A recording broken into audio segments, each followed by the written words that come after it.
If you're a maintenance supervisor at a manufacturing facility and your machinery isn't working right, Grainger knows you need to understand what's wrong as soon as possible. So when a conveyor motor falters, Grainger offers diagnostic tools like calibration kits and multimeters to help you identify and fix the problem. With Grainger, you can be confident you have everything you need to keep your facility running smoothly. Call 1-800-GRAINGER, click Grainger.com, or just stop by. Grainger, for the ones who get it done.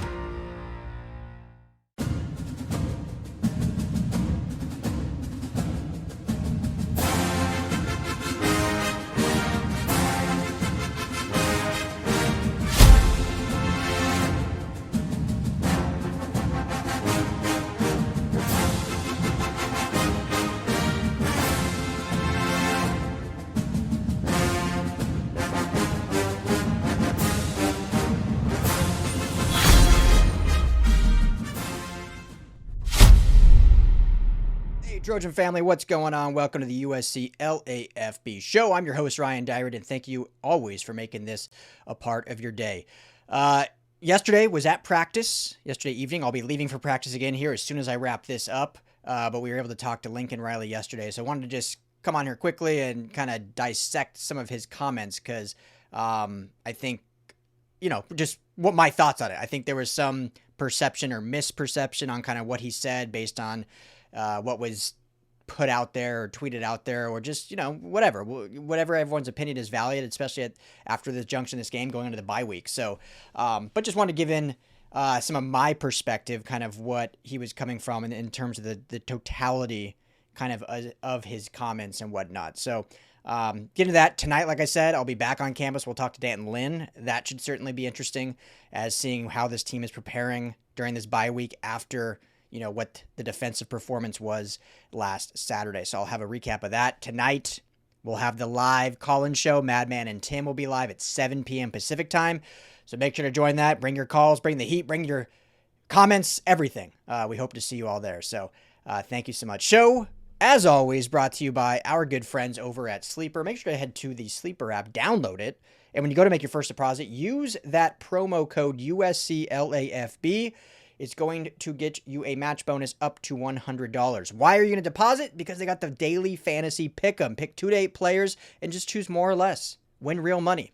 Plus, right now, they are offering all new users a free $20 entry fee. No deposit required. So you can stack both offers, do the match bonus using USC LAFB, and just for signing up, you get a free $20. You already got free money to play with, win some real cash. Sleeper app. Tell them the guys at the USC LAFB sent you. All right, so I think that we'll just jump right into it. The big comment, and I'll read the transcript here for you guys.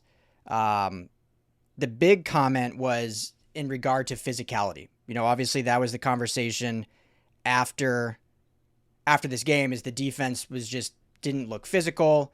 Was getting bullied by Notre Dame. And so asked about that, the difference between Michigan and Notre Dame, because it was such a stark difference, right? The defense dominated against Michigan. Just looked like, we said it many times already, had spelled all the the narratives, looked fantastic. They looked good against the run, against the pass, physical, all that. And then on Notre Dame, it seemed, or it appeared like they were back to their Illinois ways. So when asked about that, he said, physicality was honestly about the same, which I kind of felt that in the game. And that's the line that everyone kind of saw and hung to and like, what are we talking about? He goes on, like if you sit down there, you're evaluating it, and if you're giving up plays in the run game, you'll watch, are we getting moved backwards at the line of scrimmage, getting reset, or are we not doing a good enough job in gap control and assignments? And my sense was after the game, before I got to the presser and had a chance to watch all of it, was that it was exactly that. So gap assignments. I mean, like the first run of the game, we got 2 guys completely out of position. It was a perfect call. It should have been a dead play. It should have been a 4-yard gain, maybe. But against a good team with 2 phenomenal running backs, you give them a couple gimmies. On top of it's going to be a real challenge in the battle the entire game. And that's where the run defense, that was our biggest struggles for the game. It was really assignment-based. We just didn't play nearly as in sync as we did in the previous week. Physicality, effort, and all that was about the same. It was a physical battle. They won some reps. We won some reps. There was a lot of just stalemates right there at the line, which when you got two good groups going at it, that's what you see. But we've got to play clean. And yeah, that's the good of it right there. So a lot there. I think, and many people won't want to hear this, but I think to an extent he's right. I mean, when you really watch it back, it wasn't like the D line was just getting absolutely blown off the ball. Now there were certainly reps where they did. But I think overall, when you saw the ball snapped, it wasn't like Illinois where we just saw guys getting bullied back as much. There were certainly plays, there were certainly players, but the biggest issue was absolutely players out of position, not having gap integrity, not being gap sound. And so, great, sure, you didn't get totally out physicaled, but the fact that here we are in game 7 and there's still this many miscues on gap assignments, on all that, that is the concern. And that is like, why is that still happening? Obviously, you immediately translate that to coaching. But is it just, player leadership? Like when the play gets called, or guys not knowing where they're supposed to be? Is it guys trying to do too much in the moment? Which, he went on to say in another answer that happened as well. And I'm curious what Dan Lynn will say this evening when we talk to him. But you see that happen a lot, right? When players decide, and I'm not singling anyone out, but this happens across every sport, across every level, where players, instead of doing their job and trusting the player next to them, they kind of get this hero ball mentality, especially when things start going wrong, where it's like, okay, wow, well, we missed 2 assignments here. I've got to step it up and I've got to make the play for my team. And I don't think it's like a selfish thing. It's actually like the team first mentality of like, I need to make the play for my team. I need to do more.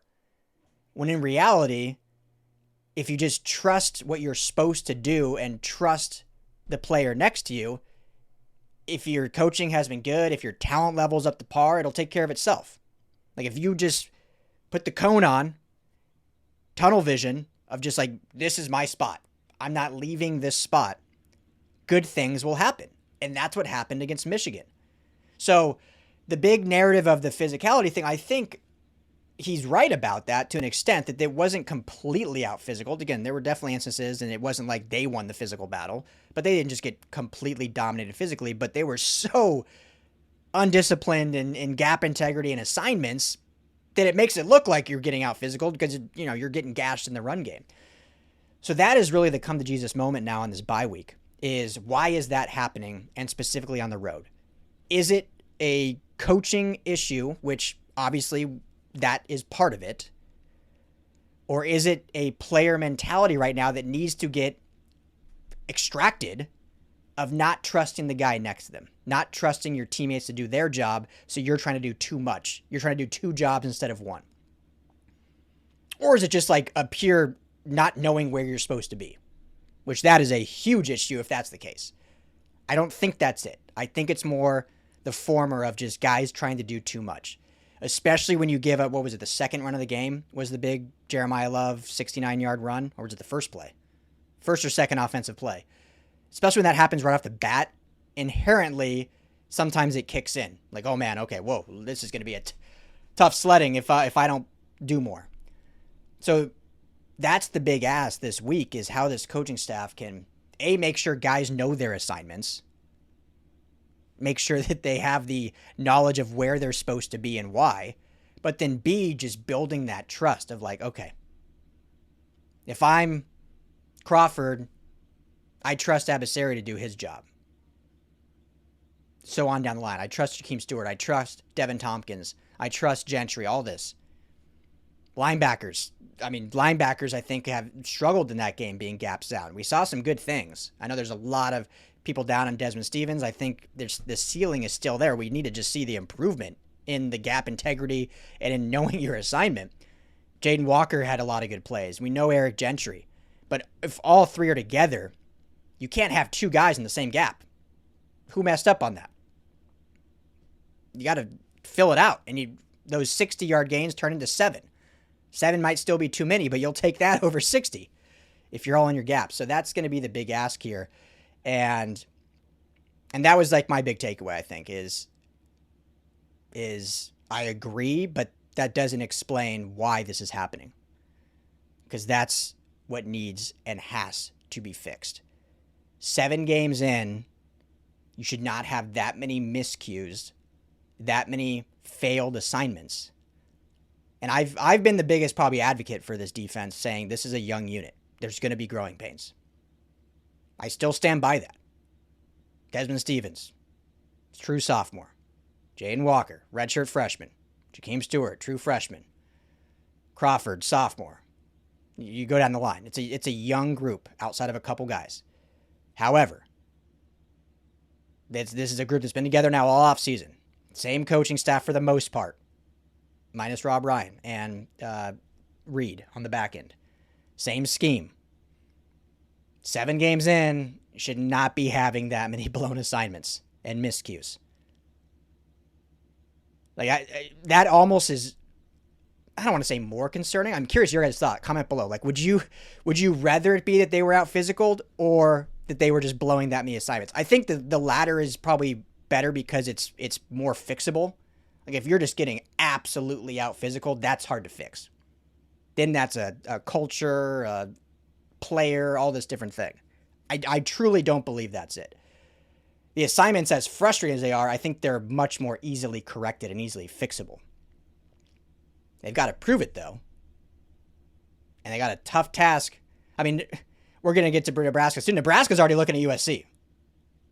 We've already, I don't know if you guys seen, the tweets are out there. Their AD, they're having a blackout. They're doing a bunch of different surprises for this game. Like, they play Northwestern at home this weekend. Northwestern is 5-2. And they host Northwestern this weekend, and they're talking about the USC game. Clearly, they're Super Bowl, like it is for everyone that plays USC.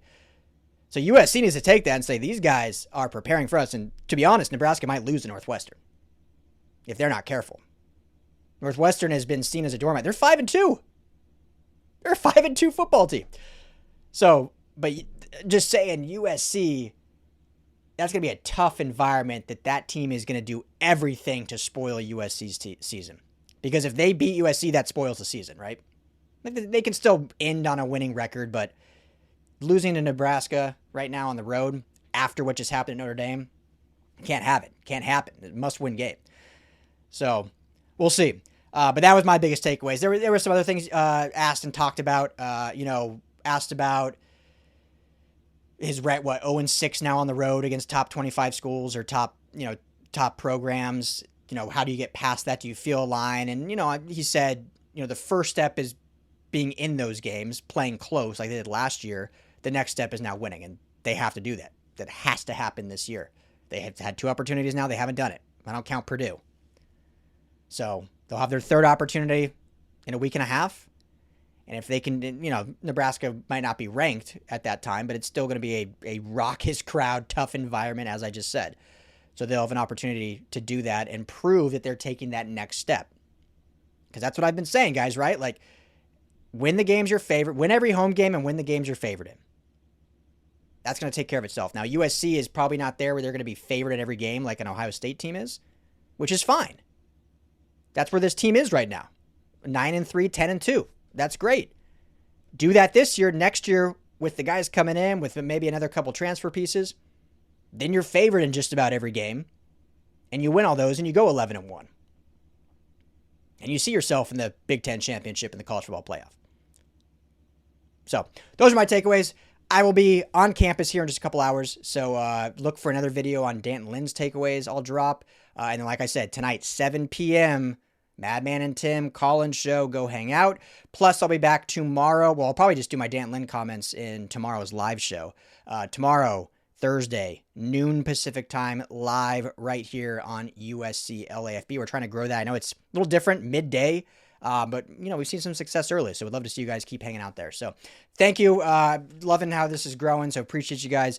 As always, enjoy the rest of your evening, and we'll be back soon with plenty more USC content. As always,